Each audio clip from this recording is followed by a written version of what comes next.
Yeah, we're gonna get started, I think. Well,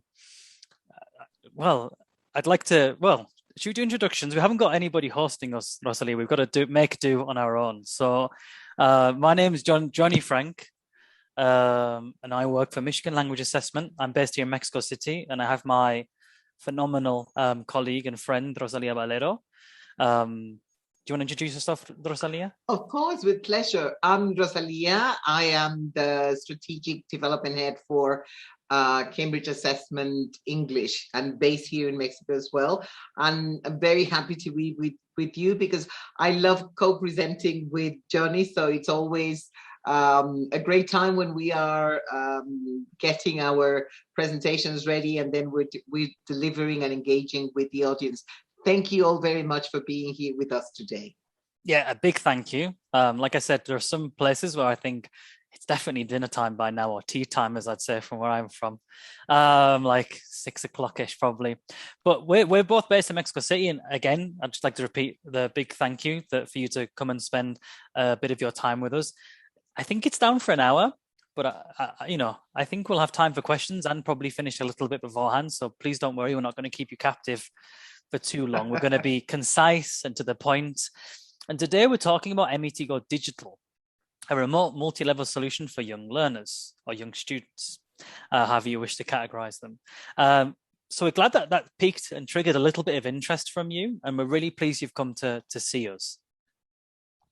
Exactly. We're very happy to have everyone here. We're very happy to talk about MET Go Digital because I think it's a great assessment option, Jonny, and it has been the welcome it's got has been absolutely amazing and fantastic, and we're going to share some information about these. I don't think we can keep on calling it a baby anymore. No, it's definitely grown up in the last few months. Totally. I mean, and it was here, and we had been waiting to have it here with us, and it is here now. And shall we start with a little bit of background? We can, yeah. I mean, it's been digital since April when it launched. And by digital, there are two meanings to that. One is that it's something you can do at a school or in a premises with computers, or you can do it at home. So it has that bit of flexibility and that option to do things from home if needs be. Which I think is a great option. You've always heard me. I'm a parent myself. I have my son who's not that young, but if he were younger, like if we were a kid studying primary school, etc. I know there are some countries where parents are not so sure about how things are going, and obviously things are different. Even here in Mexico, where we are, there's 32 different states. In some cases, it's safer now for schools to open, and they have been open for like 3 weeks, an average of 3 weeks since the new school year in Mexico started. But in some of the places, it's still very much a hybrid environment for both teachers and learners, etc. So it's a great option that we can have a good quality exam that can be taken at home. Yep, and it has been by many candidates and students in quite a few different countries. Oh, tell me more about it, because I know we have it here in Mexico, but what are the countries? We've had sessions in Italy, India, Indonesia, Brazil, Ecuador. In fact, shout out to Ecuador. That was a center there around the first digital session. So yes, Colombia. We had lots of sessions in lots of countries since April, mainly from home. But as things go back to face, we could see people taking it as well in their premises. But what we do know is people have lots of questions, and we know that you've clicked on the link and you've seen the information. Thought this is interesting. I'm going to find out about it. But I'm sure that especially if you're quite new maybe to Michigan and what we do, you might have quite a lot of questions. If you're fairly new or a bit more experienced, only some questions. But we often get asked these kind of things, don't we, Rosalia? Yes, and I was going to say, Jonny, I know about Michigan, of course, because we have been collaborating for several years now. And I've been to Michigan, and I've been to Michigan University. I'm very happy about that. So I know where Michigan is exactly, where Ann Arbor, you see, I know where that beautiful building we're going to see very soon is, right? But how are we connected? Why do we say that both universities are connected? I think that will be an interesting question for some of the people in an audience today. It will. And also we get lots of questions about, well, MET Go Digital, okay, it's an exam, but how is it divided? Does it have sections for different skills? We're going to look at the exam sections. A big one is, well, you've already mentioned I can, use it at home, but how does that work? Especially with younger students.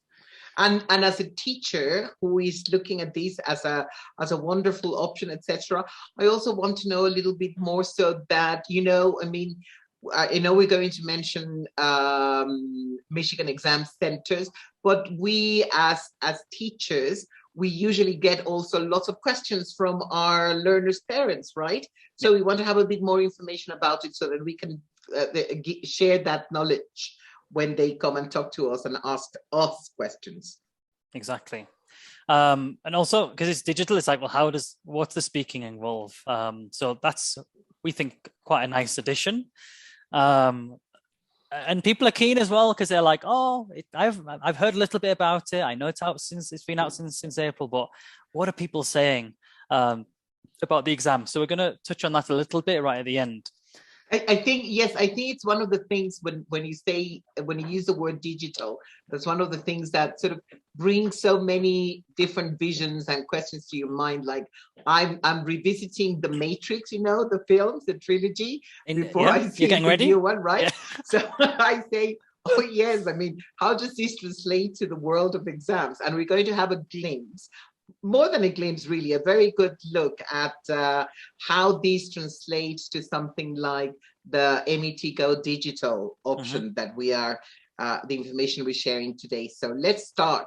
Or maybe we've got people who have no questions whatsoever. They're coming here without any. I hope we're kind of visualizing people bursting at the seams with questions, and I wonder whether that's an accurate representation, but hopefully you are. And the first question that we're not going to do it in exactly that order, just to say that was just a bit of a brainstorm. Well, what do people tend to ask us about?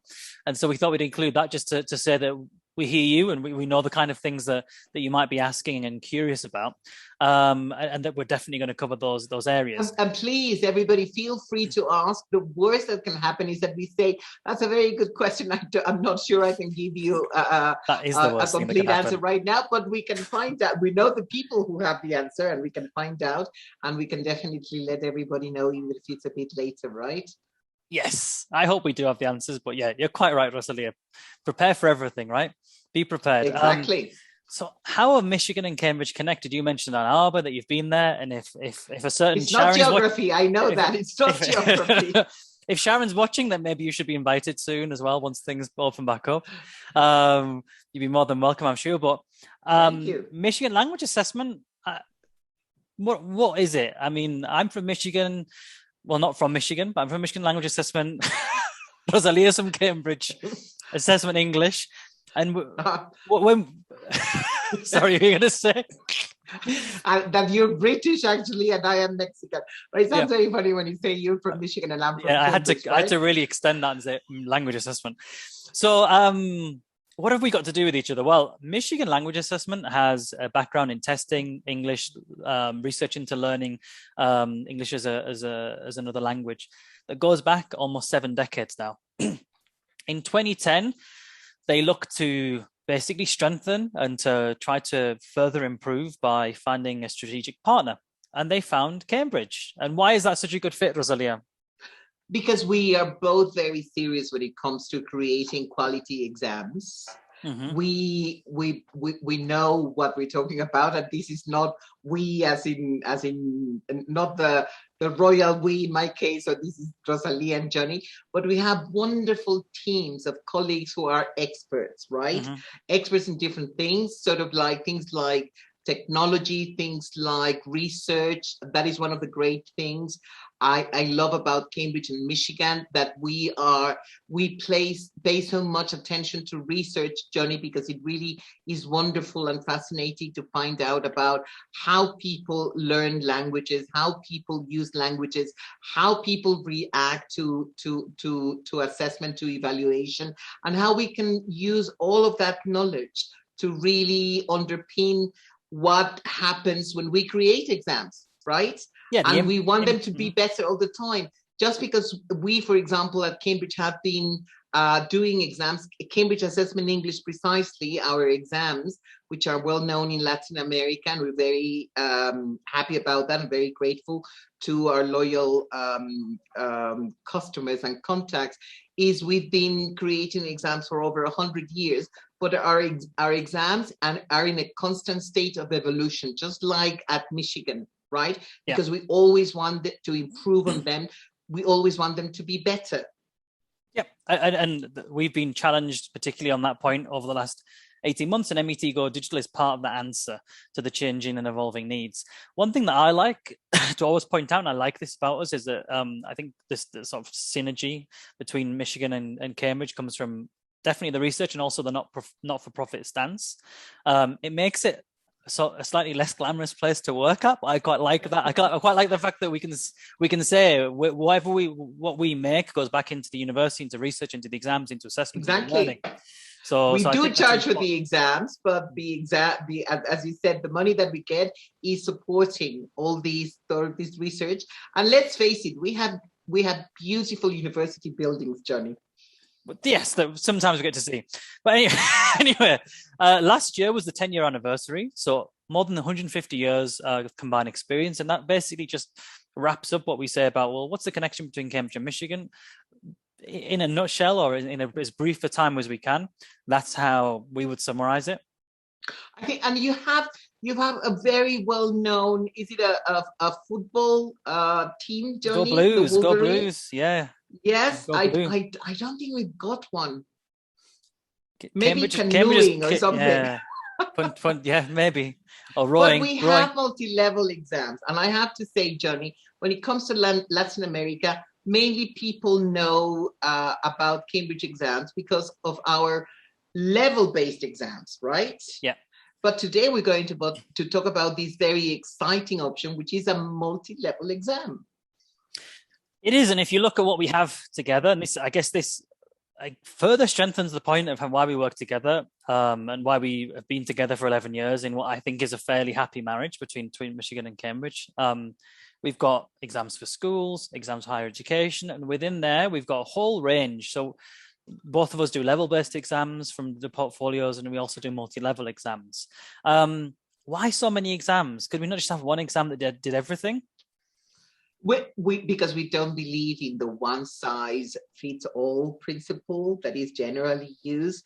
You can have certain conditions, contexts, etc. But usually, especially when we talk, for example, about young learners as opposed to adults, etc., people who are going to be who are using English because they are students themselves, maybe versus people who are ready to join the workforce, they're going to be looking for a job, etc. They are at a higher level, academically speaking, like that. So whatever their needs are, we can find something that is the possible best option for them, for their school, for their students.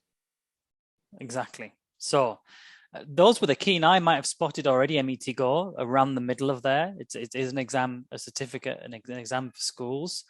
So if we look at in a bit more detail here, we can see that MET Go, we've put in some sort of indicators, or I guess it's the same as when you teach, isn't it? You go from given or learned to new. And so here we've got A1, A2, B1, which are obviously the beginner to intermediate levels of the CFR, the Common European Framework, something that, again, we have in common with Michigan and Cambridge exams. Everything is aligned and basically aligned with the framework. They go through extensive benchmarking exercises to know that the set scores that we have match those levels. And we've got movers, flyers, key. and preliminary for school. So that's to give you an idea of where MET Go sits. It is a multi-level exam. That means we're covering 3 levels in one exam. That has certain pluses, certain minuses, and again, depending on the context that you're in. But what we sorry, Rosalia, I was going to say the context, yes, the situation. Like we can say, I mean, what has been happening during the last 18 months is something that was totally unexpected, and it has affected. It has had a definite impact on how we have been teaching. First of all, how learning has been happening, and then also, as I said at the very beginning, the options for exam sessions, right? And the fact that in some countries is a definite possibility again, and in some countries it's not that easy still, right? So it's a great thing that we have options, right? Yeah. And we've talked about the fact that maybe this year we prefer to do something multi-level, because when we started the in Mexico we call it the stay-at-home stage, right?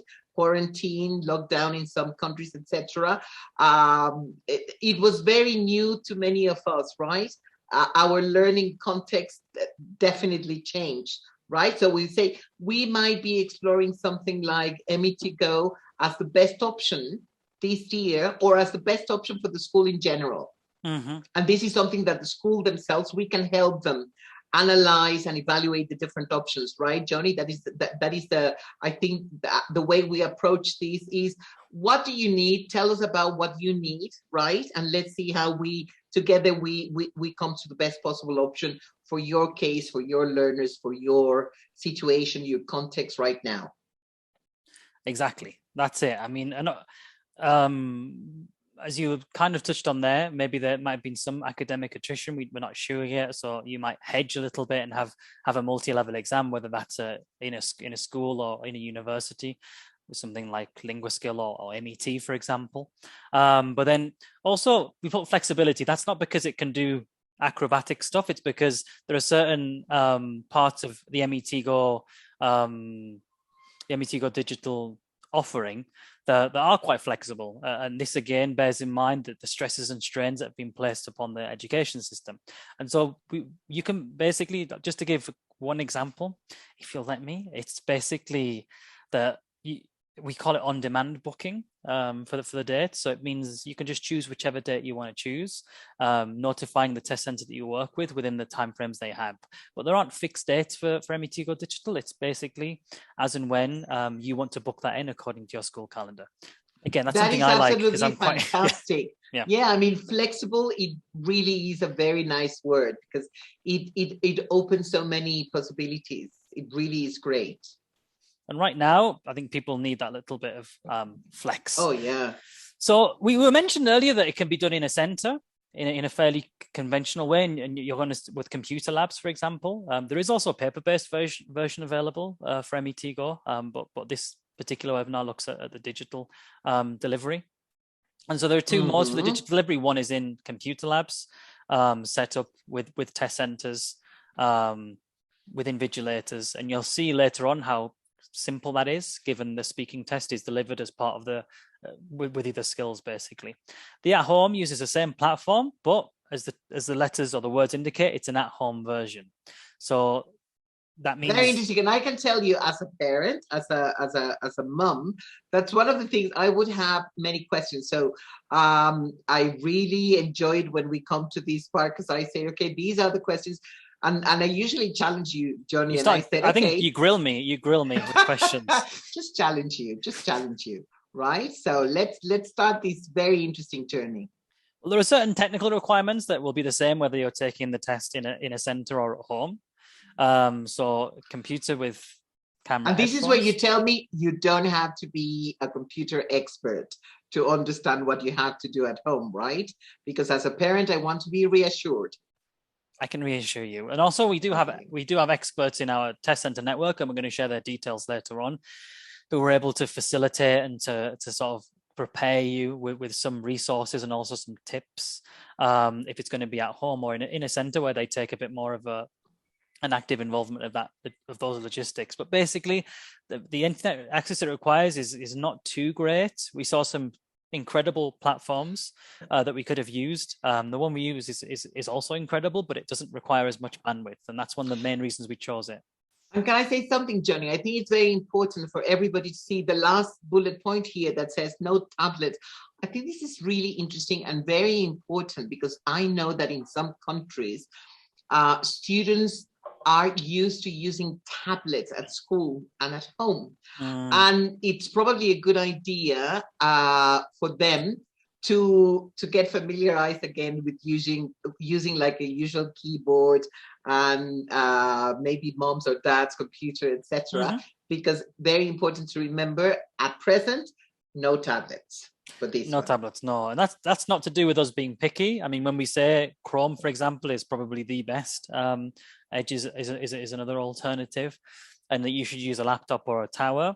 That's not us being picky. It's us saying these work 100% of the time. The other ones might work some of the time, but we don't want to run that risk with candidates. You still see the experience of MET Go Digital is quite it's quite friendly. It's quite user friendly for this age group. They enjoy it, but asking somebody to take an exam again because the computer you used wasn't the right one. No, we're very insistent, and so our test centers on saying these are the equipment requirements, and these are the internet requirements, these are the browser requirements, and they're kind of non-negotiables. Yeah, exactly. And as I say, in some countries it may be an issue, and you have to make sure that parents understand that this is at present no tablets can be used, because as you say, we don't want to run any risks, right? So, but it can still happen at home, and you're going to see it. I mean, it's so user friendly. That's why I love it, right? And let's go on. We want to know more. There's something else I want to say. Also, it's done using a browser, so there's no downloading that takes place, which I know parents and whatever might be concerned about downloads going onto PCs if they're at home or schools. The same in computer labs. No downloads are required. It's a simple case of logging on, and then that's great, because I'm sure I'm not the only person rewatching The Matrix, Jonny. I know we're all getting ready. We're getting ready for December. Other films are available, but it's pretty cool. The Matrix is coming out. Right. So some tips on students taking it at home. Again, some of these will be applicable for in center, but we like to take you through these steps a little bit. This is very much like a bird's eye view, and then we're going to look at what the exam looks like and hopefully give you a feel of that. Devil's in the detail. So operationally, as I've said before, the experts are going to be the test centers. They're going to take you by the hand and be able to facilitate, be able to help you with parents, be able to help you with requirements and protocols. But we like to say this, right? This is your kind of peaceful setting, Rosalia, your ideal steps to... Exactly. We don't want to have any background noise that you can avoid. Like if you have pets at home, you've heard me say sometimes, Jonny, I have 2 dogs at home, so they're always so supportive. Whenever they know that I'm in a webinar, they go very quiet, and I'm always very, yeah, they are amazing. However, my relationship with the electricity company is not that good. Okay, let's not jinx it right now. Exactly, you've got electricity for the moment. That's why when we say computer charge, make sure that happens, that you have updated everything that has to be updated, and that basically it is ready to use. You want to make sure that you've got everything that you need. And may I say the thing about a sealed water bottle, because usually water and technology, they don't make good partners. Okay, so it's important for everybody to have water. You see, Jonny and me, we always make sure that we have a water bottle, but something that we can seal, so we have no problems. And we have to stop everything because suddenly the computer decides to die, drown, as it were, right? Yeah, I'm breaking the rules slightly. I've not got it's not sealed, but anyway. Oh, shame on you. Shame on me. Good thing is you're not taking a test today. But we have got this webinar to think about. With this gives you, and you might have seen some music and a car alarm as my peaceful background music right now, or sounds. But what I would say is, to the right, I've brought up a graphic which is the interface, the first part of the interface that you're seeing, and that's where they get a key code, which is the 8-character HTML code. That's unique to each student. So they I can hear the music now. You can hear it. He's come on, come close to the window. So obviously there's a system check there where they do a speed check, an upload, download check. The student records their voice for 5 seconds, hears it back. At that point, they should be saying, if they don't hear their voice back, they should be kind of flagging it, whether they're in a computer lab or they're at home with a proctor. And they put in their key code. You say, and this is very interesting, Jonny. I always said when it comes to the words you tend to use and the words we use, whenever you say proctor, I have to think, oh yeah, invigilators. Invigilator. So I'm so used to saying invigilator, but yes, you traditionally use the word proctor, which is basically the same role. Right? Yeah, it's the same role. It's getting closer. You'll keep hearing the music, but basically, in a center, you've got the idea of people being on computers. What we haven't mentioned is that when people go and take the exam from home, that's facilitated through basically a Zoom call, a Zoom meeting with the test center. So they have the invigilator there. They come online. They do a similar setup, but obviously people are remote. And what I failed to mention earlier was that MET Go Digital, we said young students. What we're talking about here is upper primary to lower secondary. So we don't record the sessions because they're minors. We have very, very heavily vetted test centers who we've trusted over, in some cases, decades. And they receive a lot of training in this, and they know how to operate the Zoom room. They have somebody spare or extra there just in case there are technical requirements. So if I'm taking the exam and I have an issue, I can hold up a little piece of paper saying examiner, and they get passed to the examiner just in case something does go wrong. Jonny, if I may, because I mean we've mentioned how you say proctor, and I tend to use the word invigilator. And some of the schools that traditionally use Cambridge exams, and now they're thinking probably of using MET Go Digital as an option for this school year because of everything that has been happening, etc. They may have a question like saying, our students are so used to Cambridge exams. What's going to happen then if our school decides to use these exam, this MET Go Digital exam? Are they going to get, this is not the English I'm used to seeing, this is not how they typically say it? How would you answer that question? How would you make people feel comfortable about choosing MET Go Digital? It's a great question. We're going to look at some examples of the exam in the following slides. What I'd say is that MET Go Digital, as it's quite a new exam, has been aligned closely with what we would consider good classroom practice. Therefore, there aren't too many task types, activities that are so different to what they'd be used to. So I think once I'm sure we've got lots of teachers as well here among the participants. When they see the type of task types that come up on MET Go Digital, say, I know how to do that, that's fine. My kids can do that. So I would say not a great deal of difference. Good, because we do share the same assessment DNA after all, right? That was the right answer. You were waiting. Oh, I failed on that one. Yes, but no, we do. That's a big cross for you. So this is how they get a video, whether they're in a computer lab or at home. There's a video that pops up as they've gone in, they've done their registration. There's a key code that's unique and there's all to the student, and there's a pin that's unique to the session. So that means everybody will start at the same time. And they'll have this video, which is a reminder of certain things about how the platform works, how they can click through. Sometimes they might need to scroll down, those kind of simple details, but it's there as a reminder because basically we want them to do the best they can on the exam. We want it to be an enjoyable experience. We want to remove any unnecessary stress, and we want them to give it their best shot, basically. One thing we don't let students do or candidates is skip between sections. And by section, I mean skill. So once you finish the writing and you press next and it says, are you sure you finished it? Once you finish, you can't go back and you say yes. Once you go, it's locked. So there's no going back to that section. That's important because there's a break as well that they'll have. Also, the feedback we're getting is it's quite a pleasant experience. Within the first few weeks of test centers using MET got digital in that case at home, but we'll see probably more and more computer lab scenarios as we continue through the months. They said they really liked it. They were on task, clicking away. It felt quite familiar to them, that kind of setup, and that resonates, doesn't it, Rosalie, with how like learning's moved and learning even pre-pandemic. It was certainly more digital, and I was always like, well, they really are digital natives and we're just frauds. We kind of did used to use pen and pencils a lot more.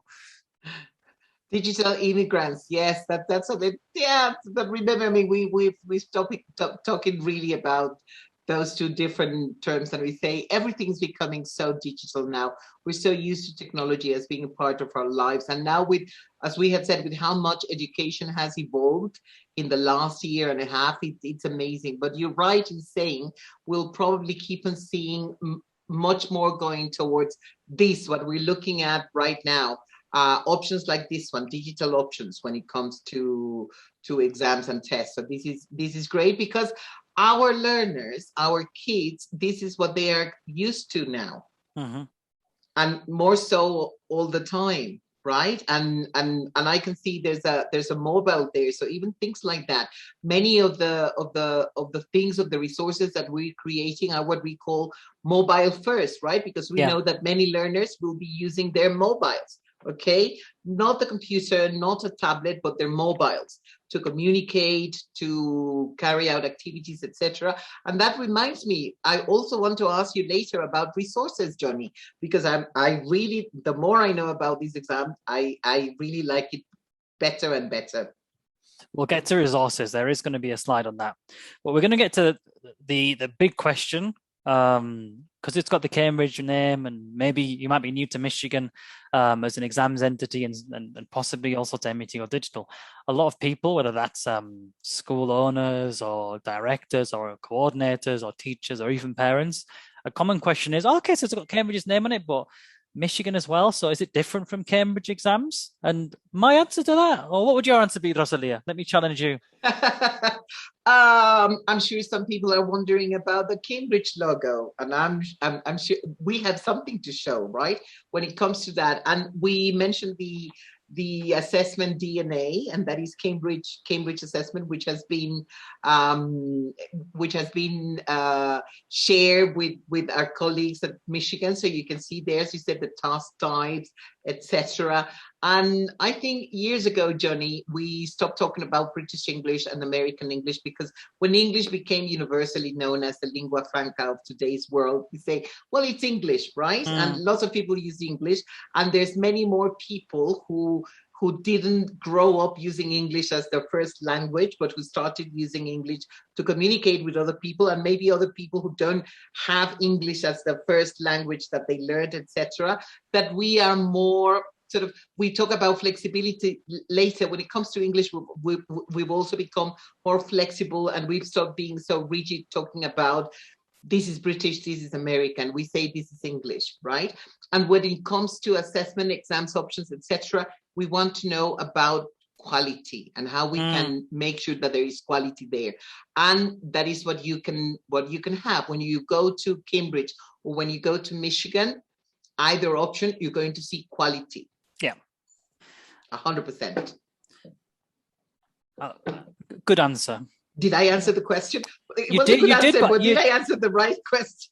It was a good answer. I'm going to add to your answer, though, and I'm going to say there are similarities and there are certainly differences, and for the good of everybody, I think. So, one similarity we could say is we've got the 4 skills, and below them the sub skills that we're looking to elicit with exam task types to be able to like properly evaluate, as you alluded to, levels and I can see a competences of English there. Oh, I can see what's the difference there? Yes, I mean, when it comes to, first of all, I don't usually talk about raters. I would usually talk about the people who mark are the markers, right? The examiners, okay? But this is interesting, and especially want to know, I'm not so surprised about writing, but when I said the first time, I say, marked by Michigan raters, oh, tell me more about it. And I'm sure you're going to tell us more about it very soon, Jonny. This is the overview of how it would be. There's writing, listening, there's a little break, and then we do reading and speaking. So everything is rated, by Michigan. That includes the speaking. The speaking we're going to see some examples of. One of the sad things about digital is the kind of it's quite difficult to match up the face-to-face interaction with a speaking examiner. So basically, the speaking is it's very user friendly. It's very colorful. It's very nice, but it won't include a speaking examiner. It will include a said prompt. They'll be able to read the prompt, and then it'll be recording their answer. But we're going to look at some specific examples soon. I also touched on color. It's quite colorful, MET Go. It has lots of pictures in there, whether they're related to the tasks or that they're Are you saying the Cambridge exams are boring when it comes to color? I didn't say anything of the sort. How dare you put words in my mouth? If we have things like the young learners exams, for example, we have starters, movers, flyers. Yes. Just by listening to the names, hearing the names, you can say there's different. And there's the monkey, you've got the bear, right? The Michigan bear, we've got the Cambridge monkey, etc. But we both organizations, both exam boards agree that color is very important, especially for the age group we're talking about. As you said, upper primary school, lower secondary school, right? So there's still a lot. It doesn't look childish, and that is very important. Because imagine if we go to lower secondary schools, right? There's a big difference between a primary sixth grade student and a student who's just starting lower secondary school, right? That's like, it's only one school grade, but sometimes it can be like almost a 20-year difference, Jonny. Parents know this, it can seem right? that way, yeah. Teachers know this. So let's take a look. Let's dig in a bit more detail. We're going to get to see a bit more of what the exam looks like now. And we're gonna go in the order of how a student would take the exam. And so what we see here is the actual platform itself. Just to identify a couple of things there, that you have a timer, you have a finish section, and you have a next page, which is cut off because for aesthetic or for visual issues, it is, but they go to the next section. And so the writing is composed of 3 parts, roughly like a lower level, a middle level, and basically quite a high level. So you're touching on B1. And you can see that by how we have the part 1, 2, and 3 described there. The first one is quite simple. Again, using pictures and images, it's, write about this story. The second one, I think we've got an example here. If you look at part 2 there, we've got just, it's more or less like an experience one. So again, probably touching a bit more of an A2 sort of level. And the final one, which you're going to see again in the speaking, is preference or opinion. And preference or opinion requires like supporting details. You've got to, you've got to justify why you're saying something, and probably use quite a range of vocabulary, because it's not just I like this, I like the other. It's having to take into account other people's opinions and use appropriate language to convey that. So, okay, Jonny, for example, I'm looking at the last bullet points. So you know me, when I write, I wouldn't use a Z or Z, some of you might call it, for the word capitalization, right? What happens if my kid is used to using an S instead of a Z that is common in American English? It's the same with Cambridge as it is with Michigan. As long as they're consistent in their use of language, there won't be any kind of... So the computer knows that? Well, these are marked by human raters. So there wouldn't be any issues with that. The speaking and the writing are rated or marked by people. I say human raters as if it's something that's not like us, but by people like us, obviously qualified and trained. But yes, they go through all kinds of standard setting, and then they go through all kinds of training, and they're ready to look at that. And honestly, things like spelling, we're looking more at like cohesive devices, sequential narratives, how they link. Can they stick those? Really can they stick those phrases together and not just an "I like chips" and then stop? No, have they extended that sentence and said a little bit more? Or if it's for opinions, have they just said I think, or have they introduced some other kind of language like "in my opinion"? And that's really pushing on to kind of your B1 level. Of course, so that's how the writing looks. We go from like a very very supported first activity with the pictures. We go on to something that's got bullet points. So in teaching, we'd call that like scaffolding. More serious, yeah. And the third one is basically it's open. It's where do you prefer to eat? Explain your answer. There's very little support there. So we're really in a very positive way discriminating between the levels and saying, can somebody, if we throw them into part 3, can they swim? So let's look at listening. We've had a question there, and I'm going to answer it now. Because it's very relevant to the writing. Somebody said, how long should the writing be? What we're asking for, as you'll see there, is basically 20 words in the part 1, 1 paragraph in part 2, and 2 in part 3. If they want to write more, there isn't a word cap. So it's not a case of, if you write 150 words, we'll stop marking. Not at all. They can express themselves with a bit more language. Time is obviously an issue. They've got 30 minutes for the writing, so they have to balance their time out nicely to be able to effectively answer each part. And I can tell you something, Jonny, that for learners who are used to working with computers or at school, for example, it becomes easier for them because they can write, I think, much more quickly and probably better. Sometimes I look at my son's handwriting and sometimes I find it impossible to make out what he wrote. I look at my handwriting and I find it impossible to see why. I'm not even kidding. So I said my son instead of when I look at my handwriting, but yeah, I get your point. Right. So I think this is definitely a big advantage, especially for this age group. Yes. And as we enter the last 15 minutes or so of the of this time we've got you for, we're gonna crack on. Listening looks like this. There are 5 parts to listening, again with incremental gains in difficulty or in complexity, or basically competency, as we would say for language. As you said, Rosalia, they don't look too infantile, the pictures. They're basically quite well pitched for these age groups. And so in this one, for example, it's like identify the person. So it could be saying, Kim is a little girl. She's wearing a blue skirt and she's currently buying an ice cream, and they've got to type in or click. I think it's just a click. They click the answer as to who Kim might be. And this eventually goes to slightly more complicated, and I'm going to show you now, slightly more complicated questions that might be to do with identifying which object is the correct answer according to the dialogue. And then going on to maybe multiple questions relating to the same conversation. So we see, like, from quite low level, which is very accessible, identify who, identify what with the objects. And here we've got, what are they talking about and what will happen after 8 o'clock? So again, like, you see that reach in level to see whether somebody can be certified at a B1 for this particular skill.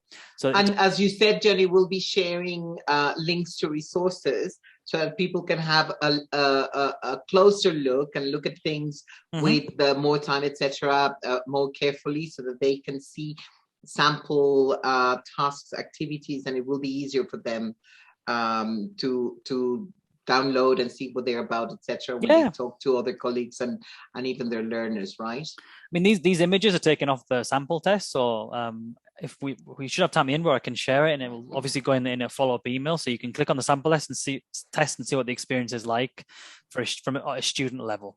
And so there we see again, like, an extended listening text, as we'd say, with, well, extended for these levels. Obviously, it's not like a C1 or C2 exam. We're going to B1 as a maximum here. But again, several questions relating to the same listening, which is increasing the challenge basically, in the complexity, and seeing if they're really, A2, B1 level. Okay. And it's the same with each skill, as you'll see as we go through, and we'll see you see it very clearly with the productive skills. We've seen it with writing, we'll see it with speaking. But I quite like the receptive ones as well, to see, digging in between the. But Jonny, what am I looking at here? Because I see something very interesting here. Well, you've got numbers. Yeah, numbers. Different colors. Yes. So it will highlight, in this case, the student didn't, which is probably the user demo, didn't actually answer question 17. So when they skip to the next section, it will say this section isn't complete, and they can quickly look at this and say, I need to do 17. I didn't finish it. I like that. I like that very much. Because I can imagine what I'd be like in a test like this, and I'd need that kind of help. And then when they finish the sections, it shows up. You'll see just their writing, listening, reading, and speaking in the right to the edge of the image. So they'll see when they've finished that. And reading again is quite interesting. We have what I would again call quite familiar topics. So we've got this, the end of the school day, and familiar activities.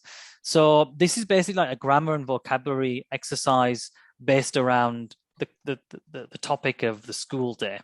And so we're looking at basically fill the gaps. They've got 3 options and they have to choose which one is correct. So it's quite accessible again. It does get, again, the questions get a little bit more difficult, but they've got the picture there so they can contextualize where they are and what they're going to be reading about. But all of the questions are related to that topic.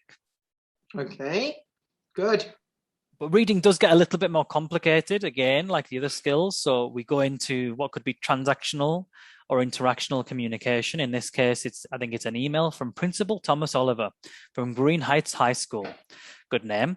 And they're going to have to then find things about where, what, who, those kind of reading for detail type of tasks. And this is what we would call like a transactional piece of communication, where they're looking to pick out things that they're going to use. And there's also more kind of, you'll see there, they have to click on the correct answers, who will talk to the students. And I've blocked out what the other one is. But what I will say here is they can make the images bigger. So some of these are images, they can make them bigger in case they don't see very clearly. And it's very, very big and very clear and a good resolution. And then I like that. They can even come across stories, which is what would be interactional rather than transactional. And this is quite interesting as well. So they'll have to answer questions related to a short story. It could be about video games. It could be about a maths test. It could all on topics related or relatable for the particular age group we're looking at. And the favorite part, we all like to. I like to speak. I like to speak. So speaking's. So what do you see here, Rosalia, on this slide that jumps out at you? That thing about audio capture. That's the first thing that got my attention. Say, what is that? What is that about? What is that about, Jonny? Well, they have this in a test at the beginning of the technical check, let's say, not the test. So once they're speaking, so if I'm speaking now, it's bouncing up and down. So I know that it's recording what I'm saying. So that's an important thing to consider. What I thought you were going to say was warm up. We have a warm up in the test. That doesn't mean they kind of start doing exercises. I know what you're thinking. The first thing that got my attention was, what is that doing there? It's like, if it's a visual for the test, it's a very sad visual, right? But warm up, right? But my question would be, I think starting with a warm up is very good. But are they going to be marked? No. It's just for them to get settled in. They'll have done the technical check at the beginning.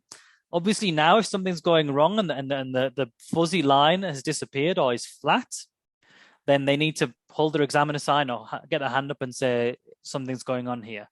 But so the warm up is like a freebie.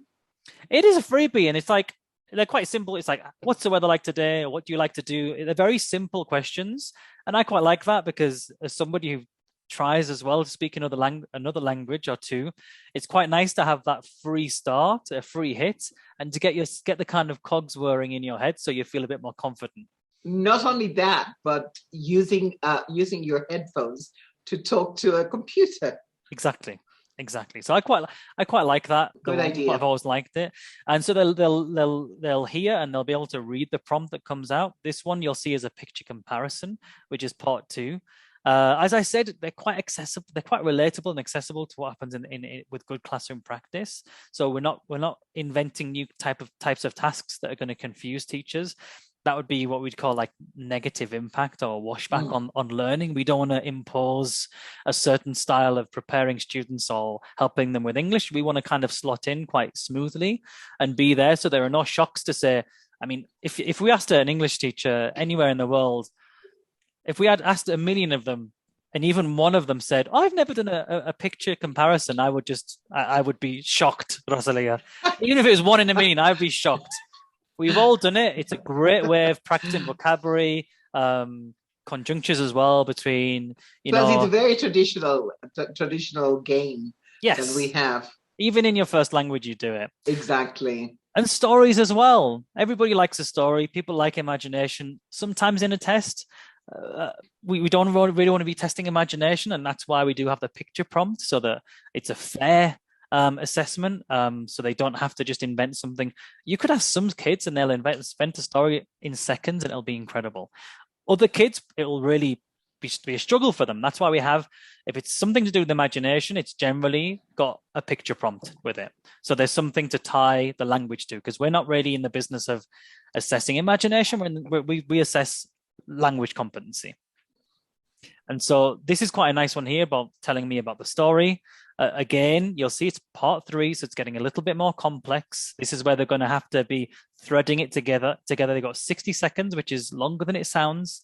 They're going to have to pick out some key vocabulary. They might have to speculate as well. They might use a maybe in there, or a could, perhaps, if they're really sitting around the B1 level.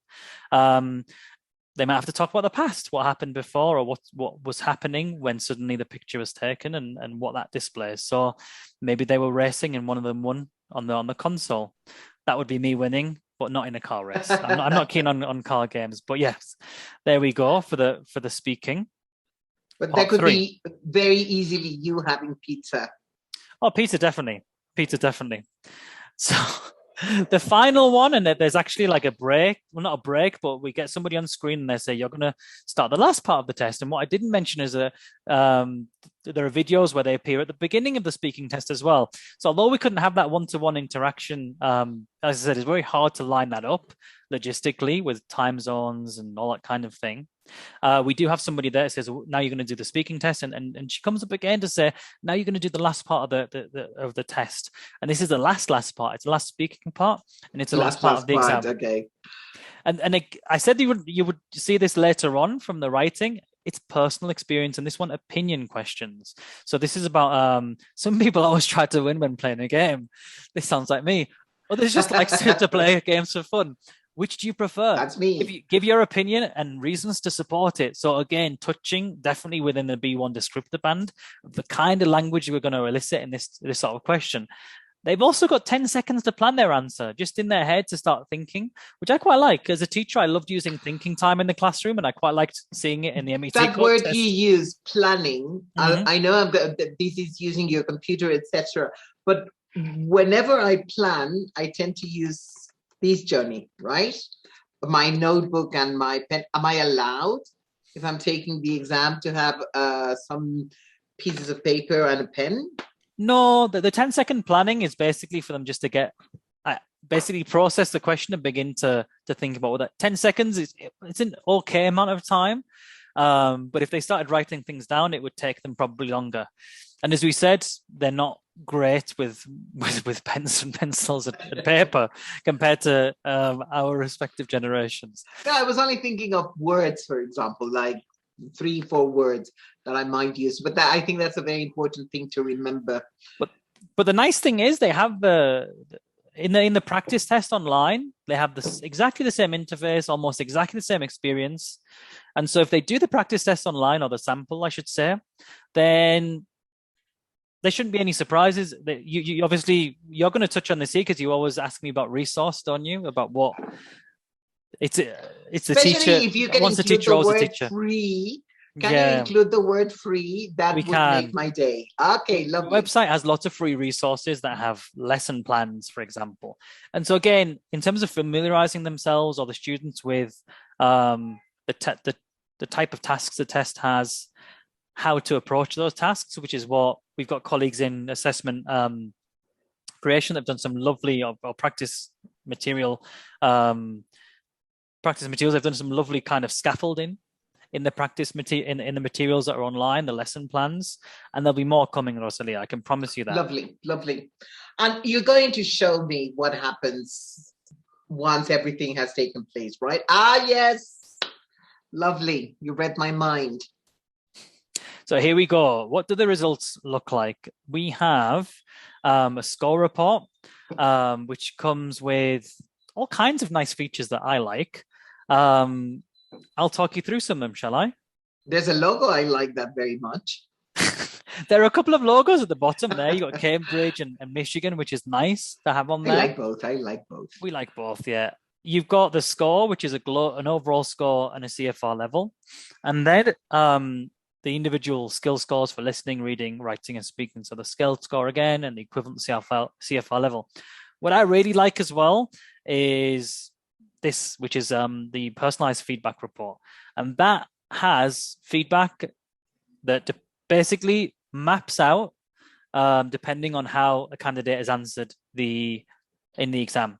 So it's personalized because it's different for each student. That is great. I like it because you've got basically it'll give you something about your English. So in listening, we've got some comments there, and it'll give some pointers or some suggestions on how they might improve, things they could practice. Is everything for the results for these exams, Jonny? Is everything in English and only available in English?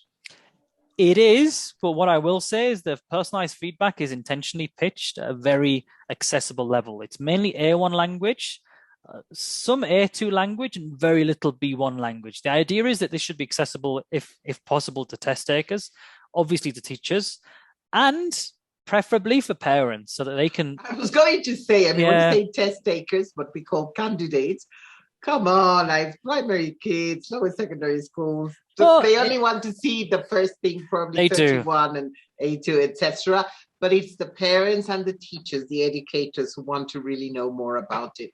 But I'm thinking about the parents, right? So it's great when you said A1, A2, right? Great. I love that very much. So they get all of that, and they get a certificate. So there's a digital score report and a digital certificate that comes through. I like them both. It says they're certificates for all students. What we didn't say about the accessibility part at the beginning is not just in terms of how the exam can be taken from home or in a computer lab, but also accessible in terms of the levels of engagement. So A1 to B1. It means that the whole class can participate. Everybody gets a certificate, which is quite nice. So now, a very serious question for you, Jonny. When you say results in 2 weeks, what exactly do you mean by results in 2 weeks? Everything that you've seen, so the certificate and the score report. 2 weeks. Me, a parent at home, or the center? Okay, that's okay. Now I see where you're going. So the test center will definitely have them within 2 weeks, and then the test center needs to relay them to the school. Now, that obviously can vary. It could be an immediate passing on of information, or it could tie in with a ceremony, or it could tie in with a parents' evening, or it could tie in with a particular part of the academic year. But yes, within I'd say 3 weeks, 4 weeks at most, a school should have those results. Great. And I think we're coming to the end, and I think we have a question, Jonny. What else do we have to go through before we answer this question? Only a couple, and I will just say that the feedback so far, we mentioned it earlier with the user experience kind of comment that students are enjoying taking an exam on the computer. I sound like an old person saying that. The feedback's been good from parents as well. I've done quite a few parent talks, and they've been delighted with getting the results and the kind of feedback they got. The kids seem to enjoy it, and the fact everybody could participate. That was I wish I could take it, but I cannot take it, right? I think you should be taking a much harder exam than MEC or digital. You would break the test. And so what we've got is a couple more slides, and then we'll wrap up. We've got a newsletter you could join if I don't know if it even. Hopefully this works. QR code. Let me just check. So you could sign up for information there. I was exactly going to do that because I cannot help myself. I know you can't. And I'm going to share the link to the test centers that we have, because depending on your country and your region, you might want to reach out to a test center to be able to find out more information about the exam, find out how they operate with the exam. So let me just find that link and I'll paste it into the chat imminently, Rosalia, imminently. And speaking of regions, I'm going to share some details of colleagues of ours. Okay. So we've got, particularly for Michigan, we've got. Well, I'm on there, so I'm not sharing myself, but we've got Viviana and Rafael, who look after their respective regions, so the Andes and also or the Andean region, quite a big region, and Brazil. So if you've got them in your contact book in those areas, great. If not, add them to them, hassle them, ask them questions. I'm going to share there the test taker, the test center. Okay. Yes, just to show that the QR code really does work, right? I've been taken to the digital exams update, the sort of thing that is really exciting for me. So I can sign up very quickly. And that means that I will be getting important information as it becomes available, right? That is great. I hope you will. Yeah, I'm sure you'll be getting that information. If not from me, then definitely from the list, Rosalia. So let me go back into presentation mode. We're also doing a shameless shout out that we're back on Monday, aren't we? I'm going to share one more thing, which is... I'm not sure whether it's back by popular demand or because we promised we would do it, but we hope. I hope popular demand. But we're also going to... Yeah, and I'm going to share as well. One of the ways... But Jonny, where is the go here? It only says MET. It's MET goes older... parent, I think. So this is what MET Digital. So if you're interested in something beyond B1, then by all means come along. It was remiss of me. I'm going to add another link, Rosalia. Apologies for those that are sick of the links. But this is to the preparation center link, where if you work with one of our test centers, which we would very much support you in doing so, you can become a preparation center, and there are all kinds of benefits you get from that. You become affiliated or associated with a test center and become part of the Michigan and Cambridge family and ecosystem, which I like to think is a nice place to be. It is. And there's lovely people at what we call our exam centers. What did you call them? Test centers. Test centers, right? So exam centers, test centers, they're lovely. They love getting all your questions, and they're the right people to ask questions to, right? Because they know everything there is to know about the admin. They even know more than Jonny. I can tell you that. I've seen it, right? Mm-hmm. So if you have questions, if you are something was not clear, and I'm sure we said we tried to share so much information today, maybe some things you would like to know more about, etc. Contact our colleagues, Jonny, Viviana, Hafa, etc. But also your test centers, your test exam centers, right? They always are there to help you and explore more. Go to those resources. I'm sure you're going to love MET Go Digital because it really is something very nice, very good, and it's what we were looking for. We were really waiting for this, Jonny.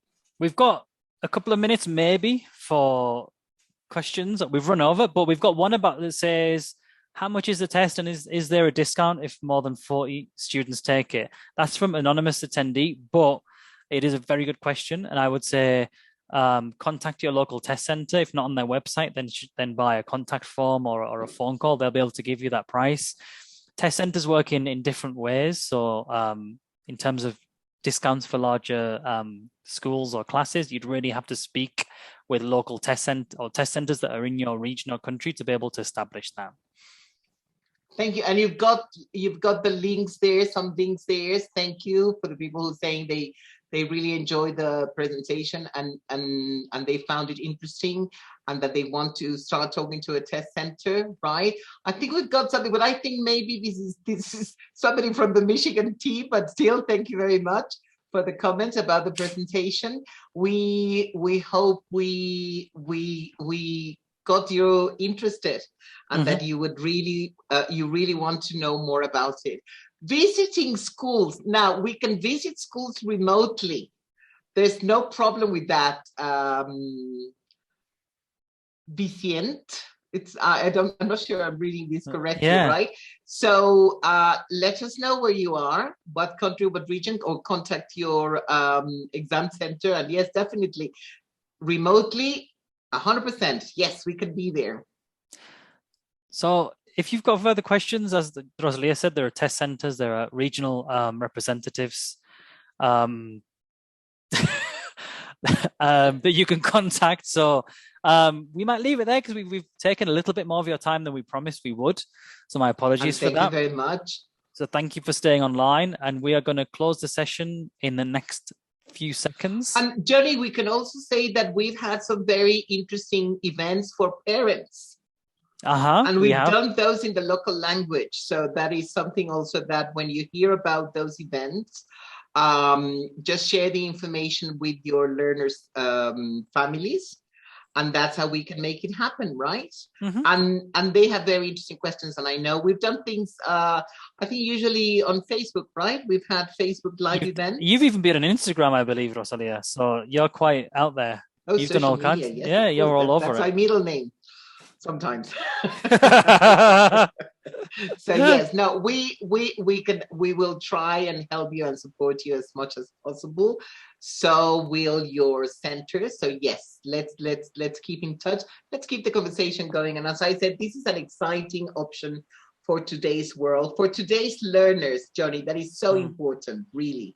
Yeah, it certainly meets certain needs and wants that we've seen over the last few years. So I think we're going to close the session there. Rosalia. Oh, do we really have to say goodbye? We do. I'm sorry. I feel like and we've you already have to taken answer all those emails, Jonny. So lots of work. Okay. Well, thank you very much, everyone. Keep safe. Lovely having you here. Thank you for sharing this time today with us. But you're free again. Go and enjoy your evening wherever you are. Thank you.